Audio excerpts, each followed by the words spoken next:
night and another opportunity to come back to this wonderful passage. And the more we read and study this passage about Ruth, the more we understand uh, what family is about, and the more we understand what faithfulness, being faithful to one another, what it will bring in our lives. And God gives us the perfect example between these two women that we're going to talk about tonight, Naomi and her daughter-in-law Ruth. But I want to go back to what we started last week for a reason and a purpose. All of this thing that we've been talking about for is family. Family is something that is so important, and we live in a time where people don't think about those who we come in contact with, those who we live by, our neighbors, and those who we work with. Really, in actuality, are our families. And I'm saying that tonight, and I know it's going to cause some controversy that somebody may be saying already, no, Pastor, though, those people I don't know, they're not my family.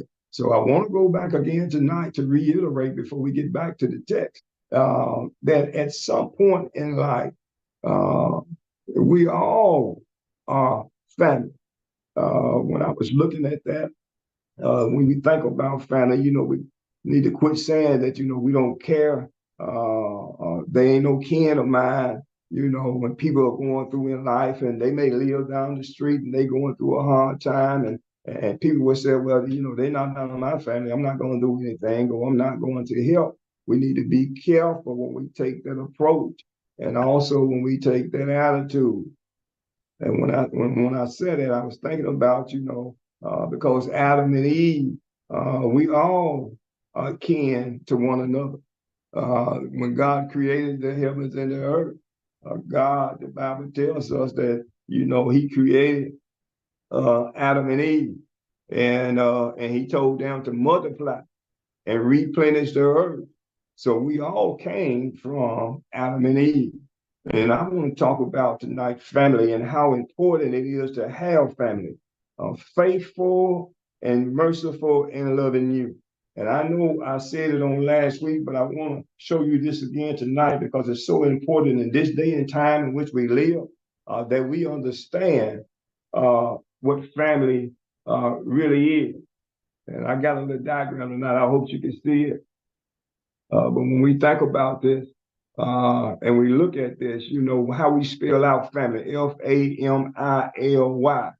If I went back and put a word on each one of those letters, it would be faithful and merciful and loving you. That's what family is. Family is faithful and merciful and loving you and loving one another. That's what family should be. Faithful and merciful and loving one another. And when you got a family that's faithful and merciful and loving one another, there may be some times that they don't get along. There may be some times there's some stressful points in life. But at the same time, at the end of the day, when family need, we all answer the call. Family is so important. And we're going to look at this lesson again tonight with Ruth and Naomi to see just how important it is. But before we go further, I want to look a little bit more at this thing that is called family. Because when we look at it, Webster tells us that family is a group of people that's related by blood, by marriage, or by adoption. And tonight and on last week, we chose to look at by adoption. Some folk that we may not consider to be in the bloodline, and we just adopt them in as being a part of our family. We treat them like family. It may be 2 or 3 years that they've been hanging around us, or sometimes a year or 6 months, and somebody become close to one another, and we started treating each other like you belong to me and I belong to you. We tend to look out for one another, and that's what real family is all about. It don't necessarily always have to be in the blood, which it is in the blood because we all came from Adam and Eve. But of course, over the years, the migration and what have you, we consider ourselves, well, we're not of the same blood. But we don't have to be in this day and time, in a sense, in the same blood. Family comes with love. You can love somebody enough to say, hey, this is part of my family. We're going to accept you in and adopt you as a part of our family. And that's what we need to really to look at. And this day and time is biblical. It happened in the text. And also tonight, before we get back to the book of Ruth, I want to look at it like this as well. We think about family, all of us are kinfolk, but we don't mean many times act like family. You know, we got to think that, well, you know, in actuality, this person is connected to me. They are a human being that was created by God, and they are part of the family. So if something is hurting this person and I can do something about it to ease their pain or to ease the way that they're going or the life that they are having, we need to have compassion and love in our heart to reach out to people that we don't know. We don't have to know a person to help a person. It ought to be something down on the inside that comes out on the outside to the point where I don't know this person, but I see this person have a need. And if I got anything that I can help this person, we may not be able to solve their problems. We may not be able to give them all what they need, but we can also, we should at least have the love in our heart enough. If we can't help them, then try to find somebody that can. And that's what I'm saying tonight. We got to get to a point where we're caring about one another again. You know, we got to get to the point where you see somebody hurting, it hurts you to see that person going through. It hurts you to see that person having to go through and deal with what they're having to deal with. It's something on the inside of us ought to click and say, oh, Lord, and we can't do nothing but pray. And we ought to praise the Lord. Help. Lord, show them the way or show me the way to be able to help them. And that's the love of God that ought to be in our heart. And we living in a world and time today. Somebody said, well, Pastor, why are we talking about this? You know, why are we talking about this tonight? Or why are we talking about this in this season? You know, because when you look at the world and you see so many people that are against one another, fighting one another all the time, you stay over here and we'll stay over there. I'm gonna get all I can get, and I'm not gonna worry about you. That ain't how God created us. God created us with love. And he created us with kindness and caring for one another. But he also gave us a choice as to whom we're going to serve. He said, if God be God, then serve God. But if Baal be your God, then serve Baal. And we know Baal is the one, he is the enemy of God. He's the one that brings hate and division into the world. He's the enemy of God. And we know his full name is Satan. Yes, Lord. And he would do anything to try to keep God's people from showing one another what real love is. He's the author of confusion. But I thank God tonight that we have a Bible passage here that exemplifies who we're supposed to be, exemplifies what we're supposed to be doing while we yet on this journey.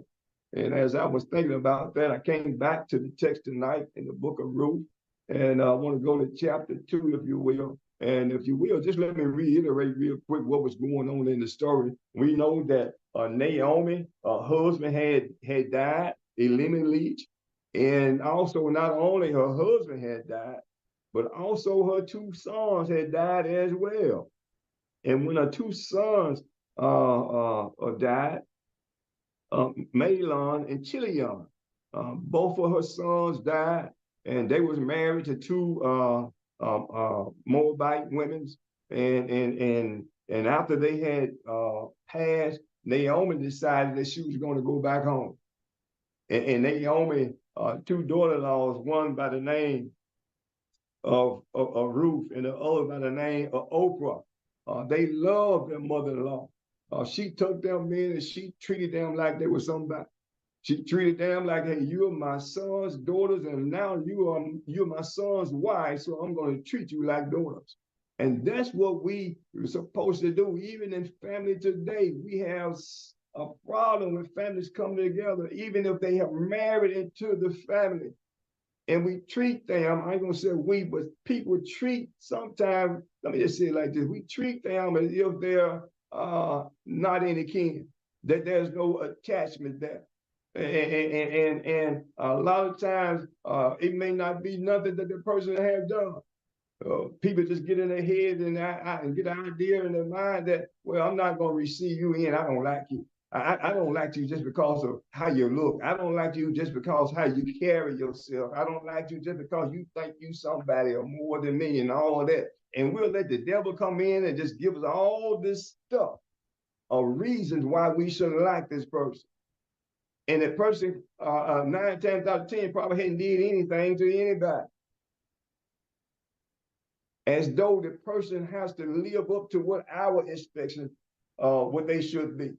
They don't treat me like this or respect me like that, then I ain't gonna have nothing to do with it. But if we do that, then where is our love being shown toward them? People don't have to agree with you for you still to be able to love them. So we can disagree and still move along.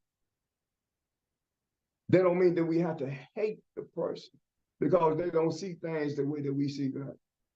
I was looking again in the story. Let me just go to the story real quick. We know that Naomi got ready to go back home, and both of her daughter-in-laws was walking or going with her, and she told them to go back because, look, let's go down to chapter 1 in the book of Ruth. Let's go down to verse 8. And Naomi said unto her 2 daughter-in-laws, go, return each of you to your mother's house. The Lord be kindly with you, as he had dealt with the dead. And she was telling them, you don't have to worry about me. I'm going back home to my own people. And may the Lord, and what I like about what she said, may the Lord be kind unto you. She loved them. They was a part of her family, but she understood that she's going to go back home a long distance. And she didn't want her daughter-in-laws to leave their families behind. So she said, I'll be all right, y'all go home. But then when I was looking at that in verse 8, and Naomi said unto her 2 daughter-in-laws, go, return each of you to your mother's house. The Lord deal kindly with you as you have dealt with the dead and with me. I got to put a pain in there. She said, the Lord deal kindly with you as you have dealt with me. In other words, Naomi said, y'all have shown me so much love. And so may the Lord show you the love that you have shown to me. And she had a good relationship with her daughter-in-law. She's telling them, I want God to prosper you. I want God to bless you. I want God to be favorable unto you. Just the same love that you showed me. When you came into my family, you treated me like I was your mother. This is what Naomi is saying. And she said, I don't take it lightly. As a matter of fact, she said, I appreciate how y'all carried yourself, and how y'all respected me. I went on down to verse 9, if you will. In Ruth chapter 1, verse 9, the Lord grant you, look what she's saying to her daughter-in-law. May the Lord grant you that ye may find rest, each of you in the house of her husband. In other words, she said, I'm not holding you or beholding you to the point where you can't get married again because my sons died. She said, go and live your life and find a more family, find a husband, bear children, be your family. She was wishing them well. She loosed them from the bond that was there between her and her sons, because she said, my sons are dead. So you go on and live your life. I went down to verse 10, and they said unto her, surely we will return with thee unto our people. Now this shows here the kind of love. She said, no, they said, no, mama, look, you're part of us, and we're going to go with you. We don't want nothing to happen to you. We'll go with you and take care of you. But Naomi said in verse 11, Naomi said unto them, turn again, daughters, why will I go? Why will you go with me? Are there yet any more sons in my womb that they may have, give you husbands, that I may give you husbands? She said, look, I'm not having any more children. And then if even I could have children now, would you wait on them for another 18 or 20 years till they're grown enough to take a wife? She said, no, not so. I went down to verse 13. Would you tarry there for them till they were grown? Would you stay for them for having husbands? Nay, my daughters, it grieved me much for your sake that the hand of the Lord has gone out against me. She said, look, what happened to me and my family, it grieves me that you had to take part of that grief. Now, we talking about love tonight.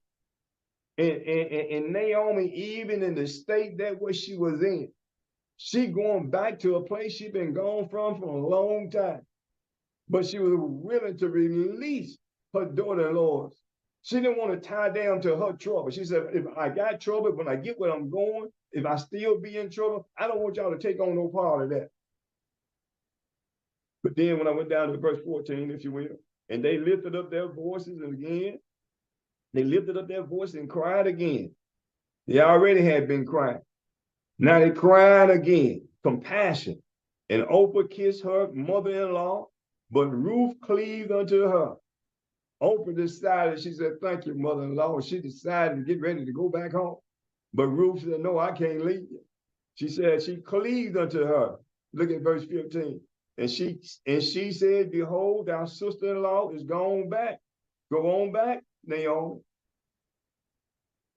Her sister-in-law is gone back. Go on back, Ruth. And she said, behold, our sister-in-law has gone back in verse 15 unto her people and unto her gods. Now, I got to stop here tonight. I noticed in the text when it says she's gone back not only to her people, but she's gone back to following her God. And their God here is little G-O-D. As a matter of fact, little G-O-D-S. Their God. She's going back to the tradition of the way that she was raised, to follow idol worship, to follow idol God, and not knowing that the El Shaddai God is the true God. But then when I got down to verse 16, if you will, it said, and Ruth said, entreat me not to leave thee. Now this other daughter-in-law, she said, no, entreat me not to leave you or return from following thee. For whether thou go, I will go. And whether thou lodge, I will lodge. Talking about family now. Where you go, I'll go. Where you lodge, I'll lodge. Thou people should become my people, and thou God should become my God. In other words, she's saying, Ruth is saying to Naomi, I'm not only going to become part of your people, but I also going to serve your God. And your God should now become my God.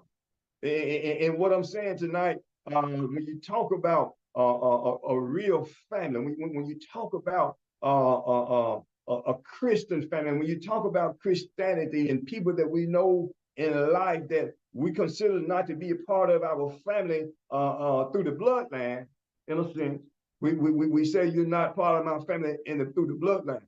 But when you look past that and you come in contact with people that serve the same God that you serve, and then we started calling ourselves family. We started calling ourselves, this is my church family. These are the people who I come together and love. We love on each other. We worship the same God, the El Shaddai. So yeah, now we are family because we chose to be family. And that's the part I want to get to tonight. Choosing who we would serve, choosing who we would become in life. And God didn't force us to serve him. But he telling us that he wants us to serve him because it'll be better for us if we serve the El Shaddai than we serve the other little God that is in our life. And what I love about it is this relationship that we have with God. He doesn't force it on us, but he gives us everything laid out as to how and who we should be unto him. Ain't that a wonderful God? He won't force his love on us, but it's always there when we need it and when we ask for it.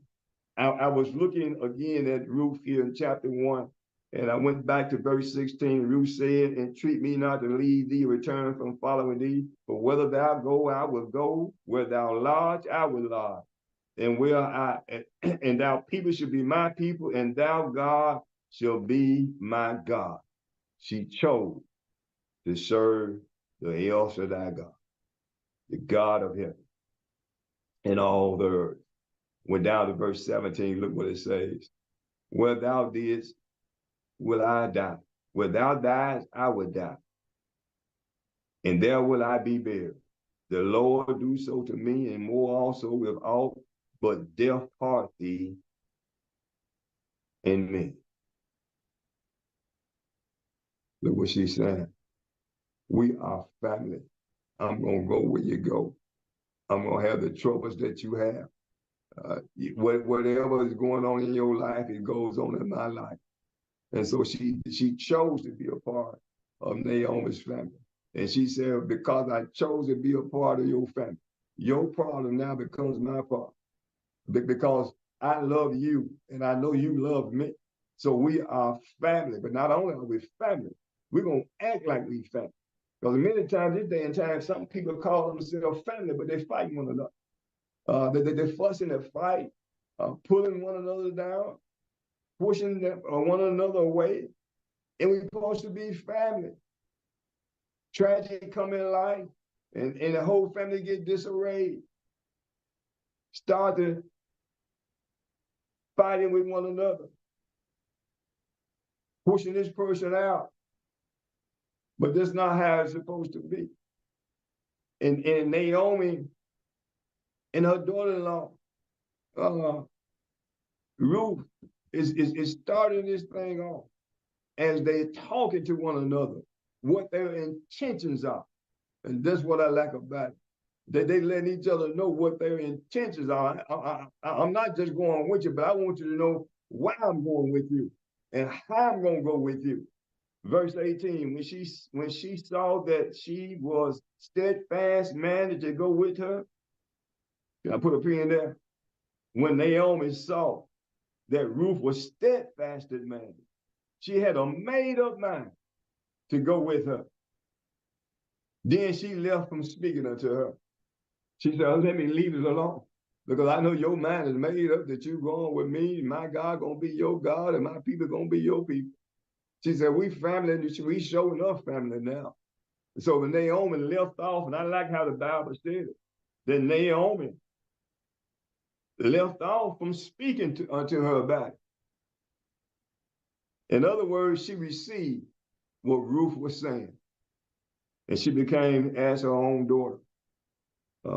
Verse 19, so they two went until they came unto Bethlehem. And it came to pass when they were come to Bethlehem that all the city was moved about them. And they said, is this Naomi?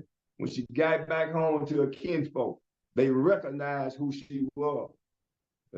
Thank God. Look here, they recognized who she was. This Naomi, seeing that the Lord had testified against me and the Almighty had afflicted me. Verse 21. I went out full and I come back in. Naomi is telling them about her plight and her story. She's coming back to her people, but she's telling them what happened to her. And she's telling them that I went out full. I had a full family. My sons, my husband, they're all dead. And on the inside, I went out full. And on the inside, I come back in.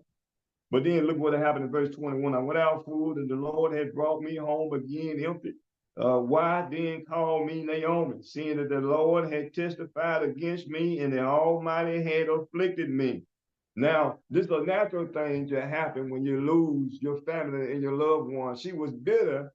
She wasn't bitter to God, but she figured God had did this unto her.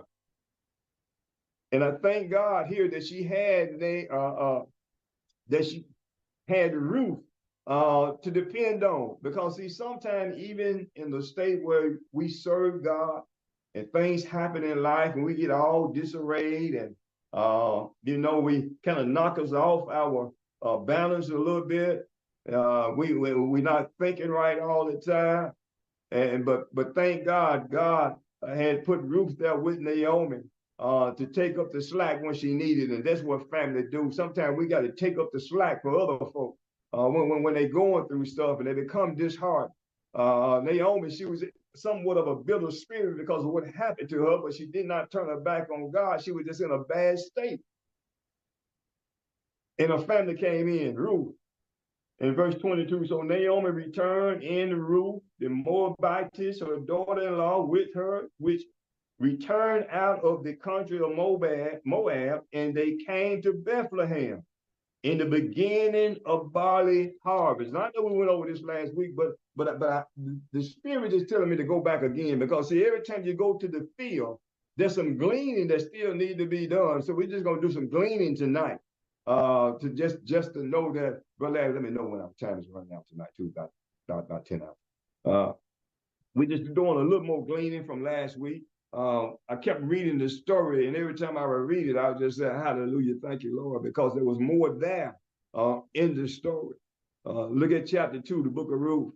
And Naomi had a kinsman of her husband, a mighty man of wealthy man of the family of Elimelech.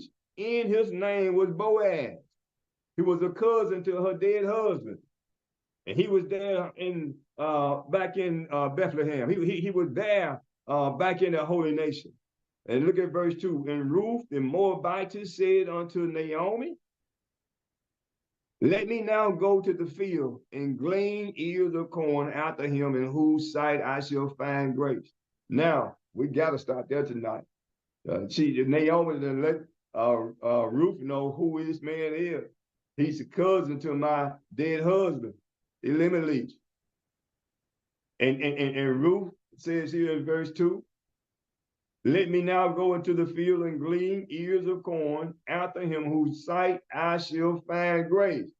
Now, she just met this man, but she said, in his sight, I'm going to find grace. And we know that grace is undeserved, God's undeserving favor. In other words, when we don't deserve it, God gives us favor. And Ruth here, before she go to do anything, she's looking for the grace of God. And many times before we move, before we do anything, when God has us in a situation, we look for the grace of God. We should look for the grace of God. Lord, I may not deserve it, but Lord, if you will help me, send me your grace. Grace is undeserving favor that comes from God. And look what she said in verse 2. Whose sight I shall find grace. And she said unto her, go, my daughter. Naomi said, go on and find grace. Because we know that grace is the favor of God, and we need it now. We broke, we poor, we just coming back home, and we ain't got nothing. So we need God's grace. And just so happened, this word just didn't fall in the text by itself. It was by the grace of God that they was able to make it back home. It was by the grace of God that God is getting ready to put them in a position where they won't have to want for anything else. So when I went down to verse 2 again, and Ruth the Moabite said unto Naomi, let me now go glean in the field ears of corn after him, whose sight I shall find grace. And she said unto her, go, my daughter. In other words, she ain't saying daughter-in-law, she said, you my daughter. You like my own blood. Go, my daughter. And she went and came, verse 3, and she went and came and gleaned in the field after the reapers. And her house to light on a part of the field that belonged to Boaz. Just so happened, when they went to the field, they got in a part of the field that belonged to Boaz, who was Elimelech's, Naomi's dead husband, cousin. Won't God work it out for you? He'll put you back where you need to be. Among folk, the kinfolk, he'll put you back where he's getting ready to bless you, because guess what? They talked about the grace of God and what God was getting ready to do. And just so it wasn't just so happened that they got and came to the field of Boaz. It was directed that way because they was walking with God and God was walking with them. I went down to verse 4, if you will. It said, and behold, Boaz came from Bethlehem and said unto the reapers, the Lord be with you. And they answered him, the Lord bless thee. Now we got to stop here tonight. Look at this man Boaz and what he said when he got to the field. He said, and behold, the scripture says in verse 4, behold, Boaz came to Bethlehem and said unto the reapers. He's talking right already. He said unto the reapers, the Lord be with you. Can we put a pin there tonight on the Lord be with you? When he came to the field, when he opened his mouth, Boaz, the first thing that he said, and the Lord be with you. Now, that's somebody know who the Lord is. When God becomes a part of their conversation, when he come into the field where his workers are and he greet them, he said, the Lord be with you. Because he said, the Lord be with you. He already know, Boaz already know the Lord was with him. And what he's doing, he's been kind and showing them that, look, I'm a man of God. I trust God. That's why I am where I am. He was a wealthy man, a rich man, but he did not forget about God. And when he talked to his workers, he let them know where his substance came from. And the Lord be with you. Verse 4 again, behold, Boaz came from Bethlehem and said unto the reapers, the Lord be with you. And they answered him, thank you, Lord. And they answered him, the Lord bless thee. Now, this lets me know that this is when the first time they talking about God. Now, it was a continuous thing between them conversation. The man that owned the field and those who worked in the field, they know that everything belonged to God. Not only the workers knew that they was in the hand of God, but the one that owned the field knew that he was in the hands of God. And you talking about power when you know where you lie. The power when you know the part of family that you're in. And we can walk in that power today just like they walk back in it then. In our conversation, when we're going and doing, when we have shortcomings over here and we're falling over there, but we ain't forget about letting God be a part of our conversation. Then that's when God hears us. And he says, with all the trouble you got going on, you still calling on my name and telling other folk about who I am. That's the mindset that God wants us to have. I went down to verse 5. It said, then said Boaz unto his servants, then said Boaz unto his servants that was set over the reapers, whose damsel is this? Now he sees Ruth in the field, and he want to know who she belonged to. Watch this favor from God. Verse 6, and the servant and the servants that was set over the reapers answered and said, it is the Moabitess damsel that came back with Naomi out of the country of Moab. They let Boaz know who she was, where she came from, and that she was a Moabite. They laying out the status of what her status was. The Moabitess damsel that came back with Naomi out of the country of Moab. In verse 7, and she said, I pray you, let me glean and gather after the reapers. Can I put a pin there tonight? The first thing that when she said to Boaz, that Ruth said to Boaz, I pray thee. I'm begging you to allow me to glean with your reapers. Now, me and my mother-in-law, Naomi, is broke. We don't have no money. We don't own any land. But we praying that you allow us to glean with your reapers in the field. Verse 7, she said, I pray you let me glean and gather after the reapers. In other words, she said, I don't even want to go with the reapers to get the full load.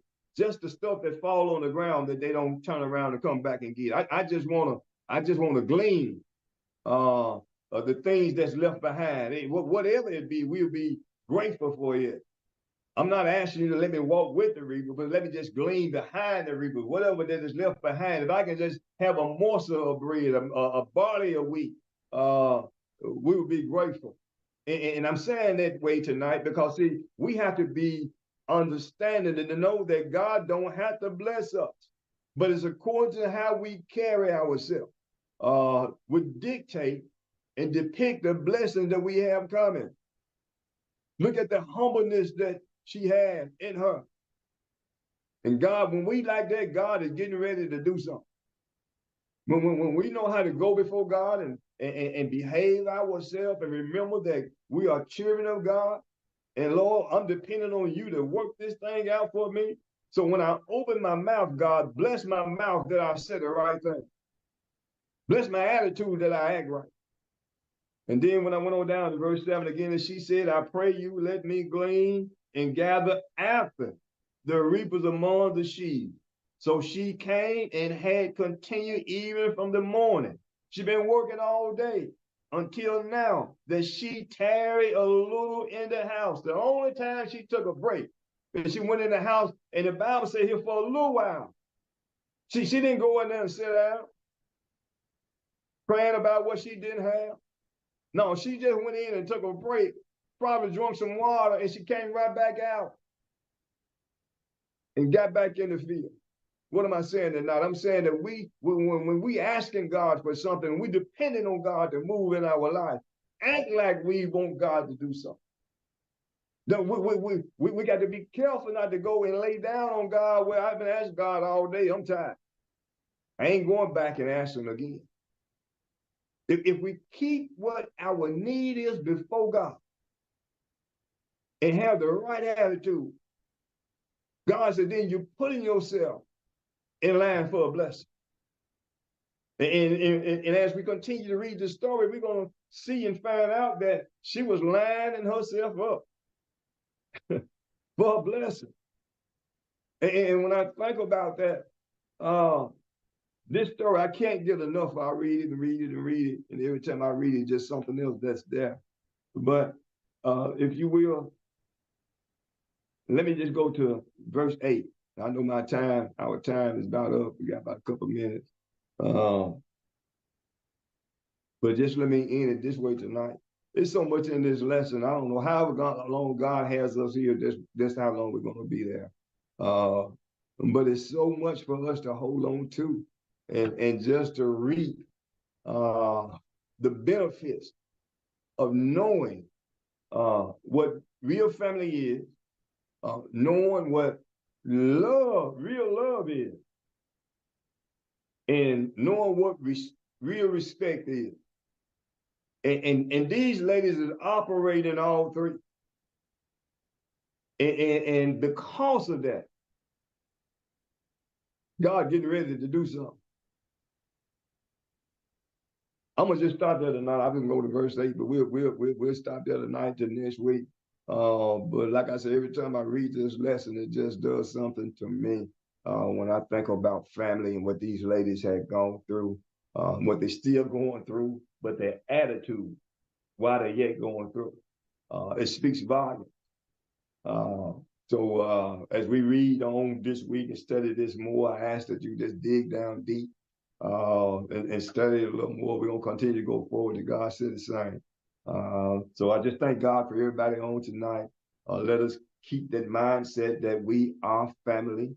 When we look at somebody and see them that going through or whatever the situation may be, and we say, well, I don't know them, they're not my family, I'm not going to worry about it.